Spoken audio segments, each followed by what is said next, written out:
Welcome back. Today's a big day. We're finally welcoming American Airlines to the channel. Join me as I board Airbus A321neo in first class on a flight from Phoenix to Charlotte, where we'll show you the seat and service on this flight.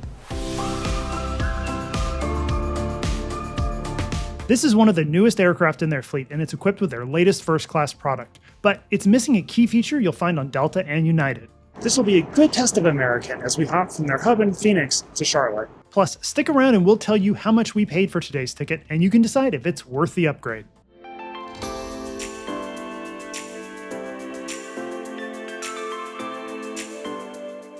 Welcome to Arizona. We're starting today at Phoenix Sky Harbor International Airport. There are two main terminals, and they're connected landside via the SkyTrain. Terminal 3 is newer and serves Alaska, Delta, JetBlue, and United.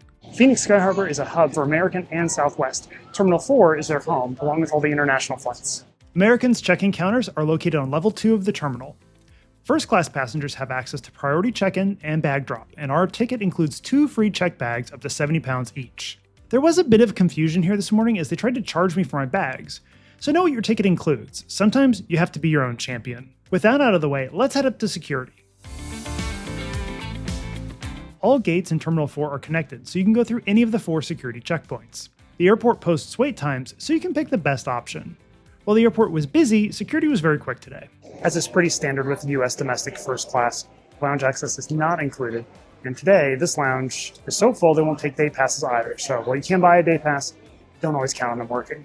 There are several other lounges in Terminal 4, accessible with Priority Pass or our American Express Platinum card. We recently did a lounge showdown in Phoenix, and we'll leave a link to that in the description if you'd like to see more. We didn't make it into the Escape Lounge last time we were here, so let's go check it out. American Express has both a Centurion and Escape Lounge located next to gate B21 in Terminal 4. You do need to choose wisely though. Once you enter one, you cannot swap to the other on the same day. There was quite a line for the Centurion Lounge this morning, and based on our last visit, I'm not surprised. But no one was in line for the Escape Lounge, and I walked right in.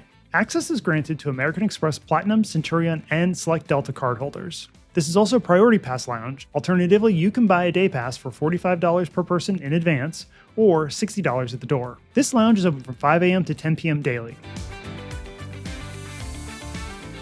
There's a large bar, and most of the drinks are free. Premium spirits are available for purchase. The buffet had a good selection. We were visiting during the changeover from breakfast to lunch. The food comes from the same kitchen as the Centurion Lounge, and in our experience, it's largely the same.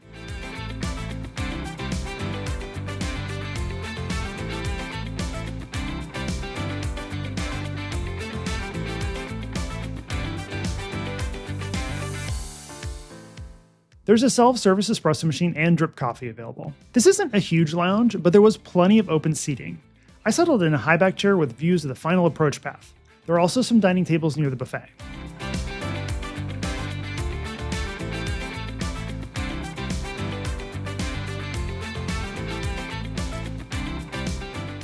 This lounge features 2 single-occupancy restrooms, which are large. However, there are no showers in the Escape Lounge. The seating capitalized on the great views, and I had a bit too much fun watching the planes land. I even managed to catch our plane. I think the views are actually better here than they were in the Centurion Lounge. Wi-Fi is free and speeds were decent. The password is posted throughout the lounge. When I first came in around 9:30 a.m., it was a little busy, but this lounge was not hard to find a seat, and actually, it emptied out around 10 a.m., being very quiet and pleasant the rest of the time. Overall, I was really impressed with the Escape Lounge. This was the first time I've been in one. When we did our lounge showdown in Phoenix, it was around the same time of the day and week. While the airport was busy, the lounge was calm and quiet. Overall, it was comfortable, and dare I say, I preferred it to the Centurion Lounge. It was less crowded, the food was pretty much the same, and the staff were great. That was a good lounge visit, but now it's time to board. Sky Harbor is large, so make sure you plan plenty of time to get to your gate. Our 4-hour and 17-minute flight today takes us 1,771 miles from Phoenix, Arizona to Charlotte, North Carolina on board an Airbus A321neo in first class. Boarding is done in zones, with American's premium loyalty program members following after pre-boarding. First class boards in Zone 1. The first class cabin has 20 seats arranged in a 2-2 configuration. There are also 176 main cabin seats in a 3-3 configuration. 18 of these are main extra. These first class seats are 20 inches wide, have 36.5 inches of pitch, and a recline of 5 inches. Overall, the legroom is decent, but similar to other domestic first class products. The headrest is adjustable, both up and down, and the wings fold in. Each seat has overhead air vents and reading lights. The center armrest flips up to reveal a thin storage compartment. You'll find a universal power outlet in here. Between the seats is a small drink table, and an extension table pops out of the front for even more space. There is a USB-A port located on the seat back and front, along with the device holder. The power output here is low, so if you want a fast charge, use the universal outlet instead.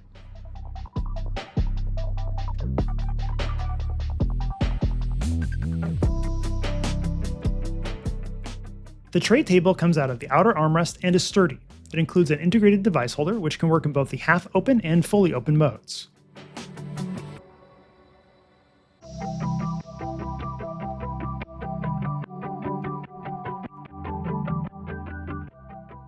You may have noticed there are no seatback screens. Since there's no IFE, there's plenty of room under the seat in front of you. This is often where some of the IFE equipment is installed. During the boarding, the flight attendant came by for pre-departure beverage service. It's a hot one today, so I'm keeping it simple with water, but you can choose other beverages.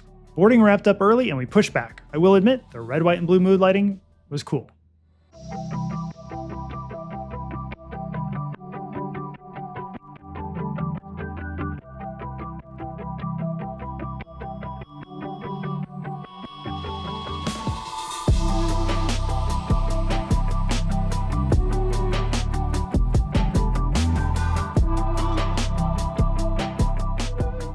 As we get up to altitude, let's check out the onboard entertainment.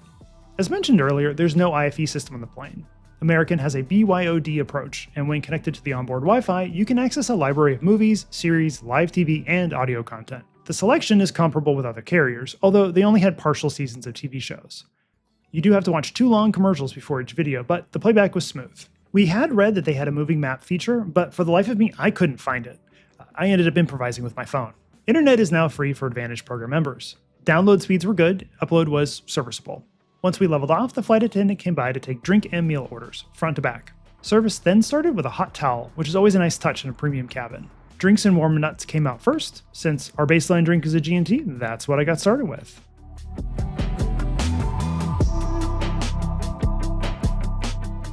"30 days before your flight, American lets you pre-order your meal online. There were 6 options to choose from, and options for special meals. It's funny that the short rib was on here in 2 different ways. Options. I ordered the short rib with broccolini and grilled onions. I guess the problem with 2 similar dishes is I got the other one when I was on board. Not the end of the world, but a mix-up nonetheless. So my actual meal was the short rib with a twice-baked potato. This came with a warm roll, Mediterranean salad of artichoke and stuffed peppers, and a charred romaine salad. In another small mix-up, I did see my neighbor got dressing for the salad, and it seems to have missed my tray. The meal was a good size, the beef was nice and tender. I was surprised to find 2 side salads and a roll. The flavors were good, but the presentation wasn't going to win any awards. You may notice something was missing from the tray. Dessert! I was surprised to find out that American actually serves this separately, and you get a choice, so that's nice. This is something you typically see in long-haul business class, and not in domestic first class. The choices were fruit and cheese plate or chocolate chip ice cream. I opted for the fruit and cheese plate just to try something different. It was nice to get a choice and for a not sweet option, though the grapes had seen better days. These seats are very similar to the WestJet flight that we reviewed a few weeks ago. We'll put a link in the description if you'd like to check that one out and see how it compares.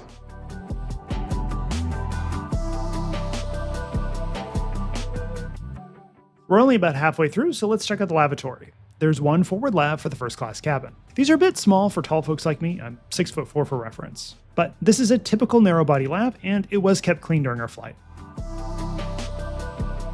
The crew were quick to start service and efficient with the meal, but didn't come through much until we approached Charlotte. I ordered a coffee right after lunch, and my empty cup kept me company until our descent. Enjoy the views, and I'll see you on the ground to wrap things up.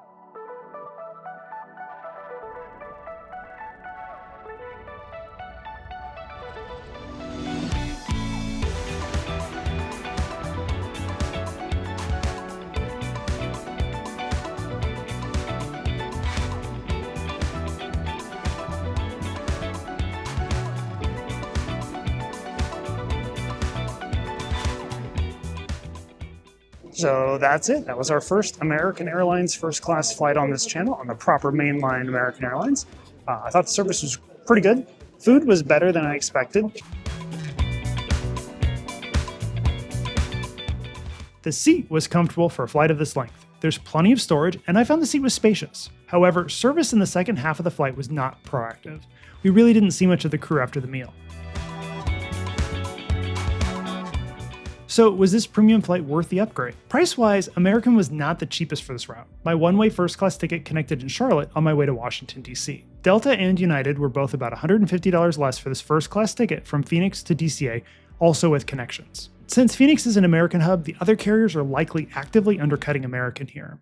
The lack of seatback screens is a unique choice for American. The bring your own device approach is fine, and the media selection was decent, but it's not competitive with Delta and United. What do you prefer, using your own device or having a seatback screen? Let us know in the comments. So back to our question, is it worth it? Well, there wasn't anything that made American stand out enough to justify the higher price. Given the choice, we'd probably pick the lower fare on another carrier. The products are just that similar. Thanks for making it to the end. If you enjoyed today's flight, please give us a thumbs up and subscribe to keep up to date with our latest content. You can also check out our channel memberships here and on Patreon, where we post exclusive content that doesn't quite fit the main channel. Thank you for watching. On to the next adventure.